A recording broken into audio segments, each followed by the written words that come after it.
irmãos, mais uma vez estamos reunidos online para tratarmos sobre a nossa aula de catecúmenos e hoje nós estaremos falando sobre a morte de Cristo.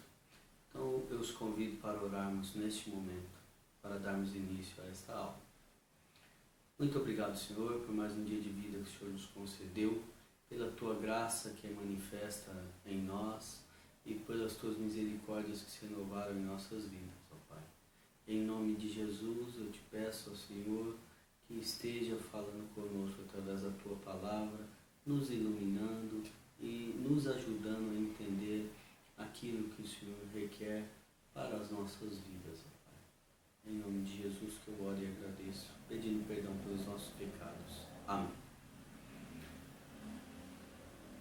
Estaremos tratando então sobre este tema tão importante que nos ensina o que aconteceu naquele momento crucial da vida de Jesus. Eu os convido então para que abramos o texto de Lucas, capítulo 23, dos versículos 13 ao 25, que é o nosso texto base desta aula.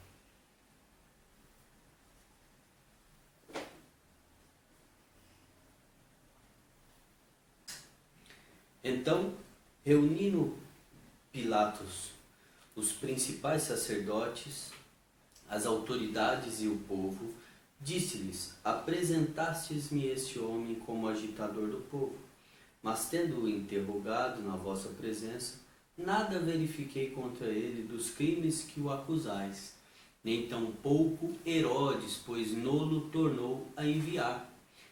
É, pois, claro que nada contra ele se verificou digno de morte. Portanto, após castigá-lo, soltá-lo-ei, e era-lhe forçoso soltar-lhes um detento por ocasião da festa. Toda a multidão, porém, gritava: fora com este, solta-nos Barrabás. Barrabás estava no cárcere por causa de uma sedição na cidade e também por homicídio. Desejando Pilatos soltar a Jesus, insistiu ainda. Eles, porém, mais gritavam: crucifica-o, crucifica-o. Então, pela terceira vez, lhes perguntaram: que mal fez este? De fato, nada achei contra ele para condená-lo à morte.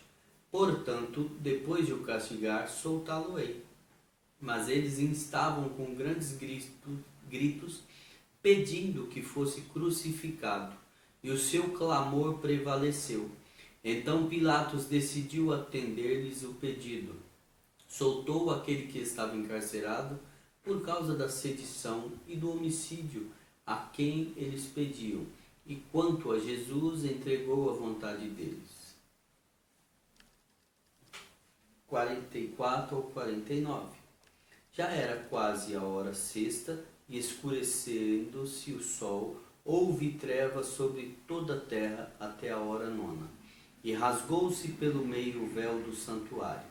Então Jesus clamou em alta voz: Pai, nas tuas mãos entrego o meu espírito. E dito isto, expirou. Vendo o centurião o que tinha acontecido, deu glória a Deus, dizendo: verdadeiramente este homem era justo.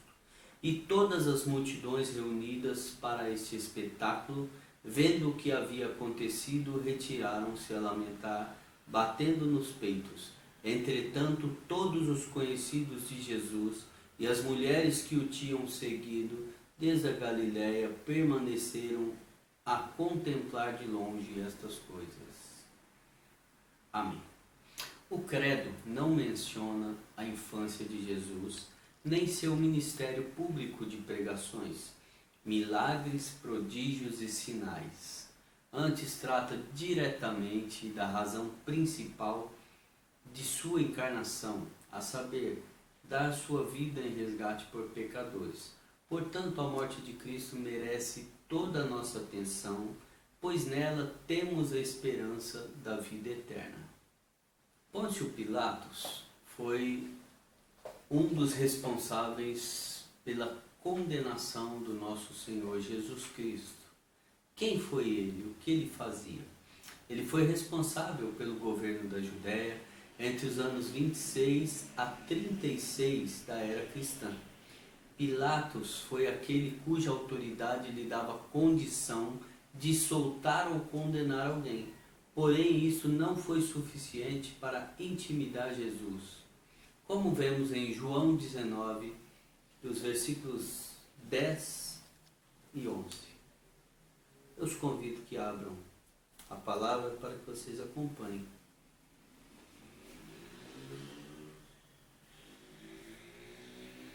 Então Pilatos o advertiu: não me respondes? Não sabes que tenho autoridade para te soltar e autoridade para te crucificar?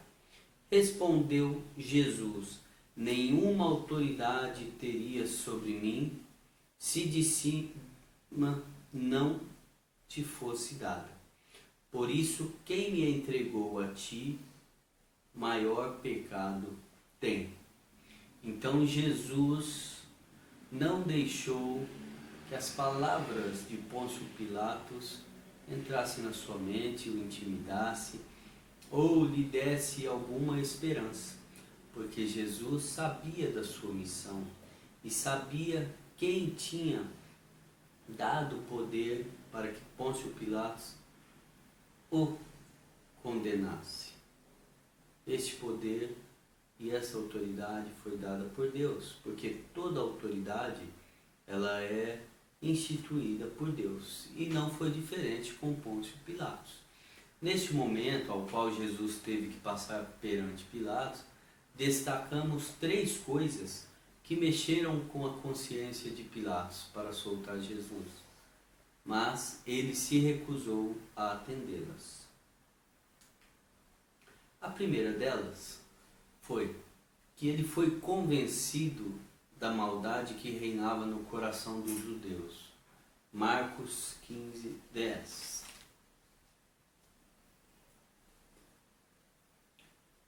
Pois ele bem percebia que por inveja os principais sacerdotes o haviam entregado.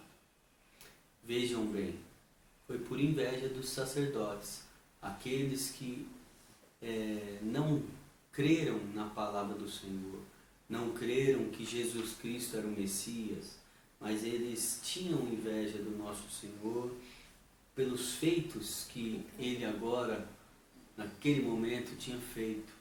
Jesus, ele veio para os seus, mas os seus não fizeram caso disso, e muitos deles tiveram inveja do nosso Senhor, por isso queriam crucificá-lo. Também, outra coisa muito interessante que aconteceu com Pôncio Pilatos é que houve advertência de sua esposa: não te envolvas com este justo. Ou seja, a esposa de Pôncio Pilatos já tinha entendido a importância de Jesus e quem ele era, o quão justo ele era. Vejamos em Mateus 27, 19, o que o texto nos mostra.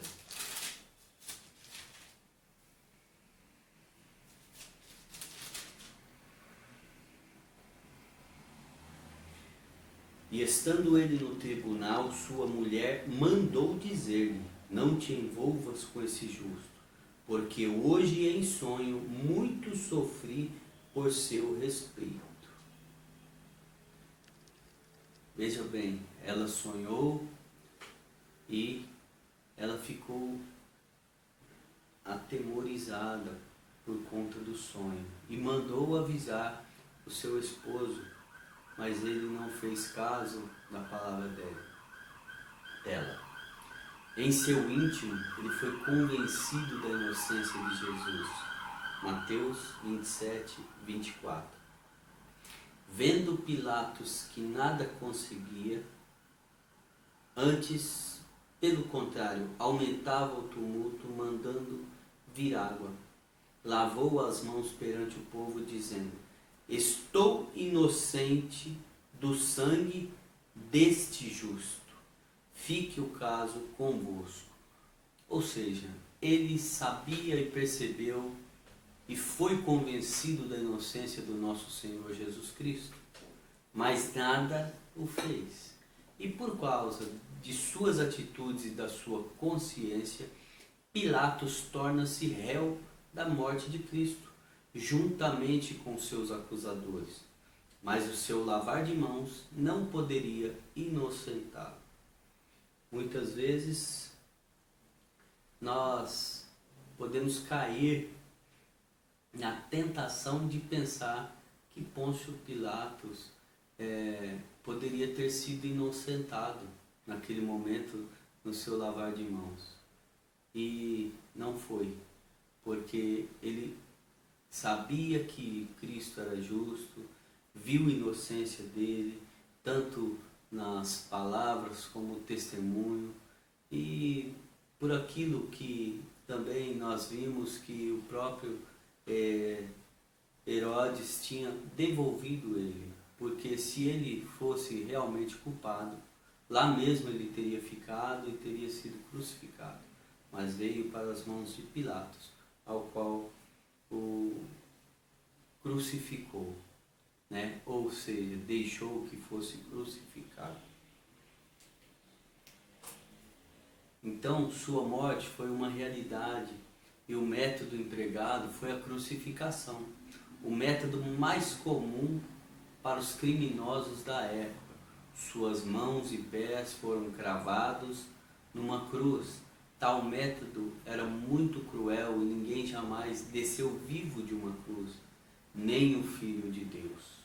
Um método muito usado na época para dar veracidade aos acontecimentos eram o testemunho de duas ou mais testemunhas. E isto nós percebemos na palavra do Senhor que de fato aconteceu, porque até mesmo depois da crucificação dos condenados, uma das atividades dos soldados era verificar e garantir a morte dos crucificados. E para que não houvesse dúvidas, um soldado usou uma lança e abriu o lado de Jesus, onde saiu sangue e água. Então a palavra de Deus, ela nos mostra isso também. Por isso eu convido você, meu ouvinte, que abra sua Bíblia no Evangelho de João, capítulo 19, versículo 34.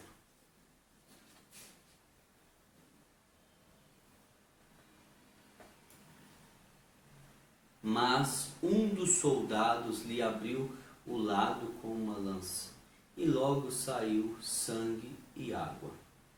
Aquele que isso viu testificou, sendo verdadeiro o seu testemunho, e ele sabe que diz a verdade, para que também vós creiais. E isto aconteceu para se cumprir a Escritura. Ou seja, as atividades dos soldados também deram veracidade na morte de Jesus Cristo, para que não houvesse dúvida que Cristo morreu naquele momento. Além dos soldados, o próprio Pilatos certificou-se e ficou admirado com a rapidez a qual Jesus morreu, porque muitos dos condenados sofriam dias, mas Cristo, até nesse momento da sua morte, foi poupado por nosso Deus, para que não sofresse mais do que já havia sofrido. Qual foi a razão da morte do nosso Senhor? A razão principal foi para cumprir o que fora dito por meio do profeta. Cristo deveria morrer exatamente como morreu. Vejamos o que Lucas 24, dos versículos 25 e 27, nos mostra.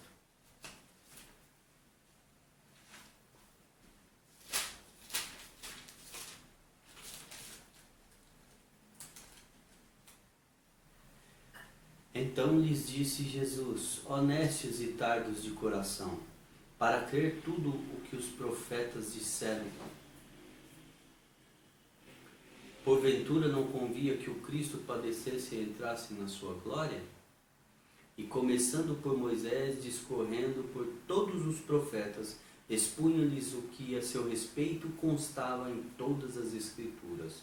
Ou seja, Jesus Cristo discorreu pelo Velho Testamento, mostrando o que deveria acontecer com ele.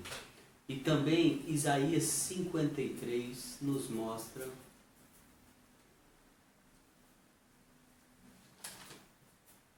esta realidade.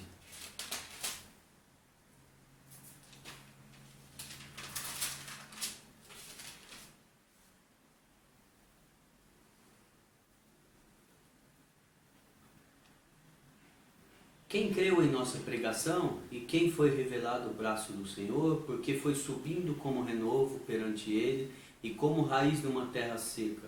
Não tinha aparência nem formosura, olhámo-lo, mas nenhuma beleza havia que nos agradasse.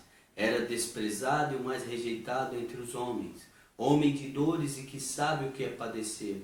E como um de quem os homens escondem o rosto, era desprezado e dele não fizemos caso. Certamente ele tomou sobre si as nossas enfermidades e as nossas dores levou sobre si, e nós o reputávamos por aflito, ferido de Deus e oprimido. Mas ele foi traspassado pelas nossas transgressões e moído pelas nossas iniquidades. O castigo que nos traz a paz estava sobre ele, e pelas suas pisaduras fomos sarados. Até aqui, 53 até o versículo 5, para nós não nos alongarmos. Depois eu convido que você dê sequência na leitura do texto até o versículo 12 aí no seu lar. Então, o profeta nos mostra que Cristo teria que ser rejeitado, teria que ser moído e teria que ser crucificado. Nas entrelinhas, ele nos mostra como Cristo ia sofrer pelos seus.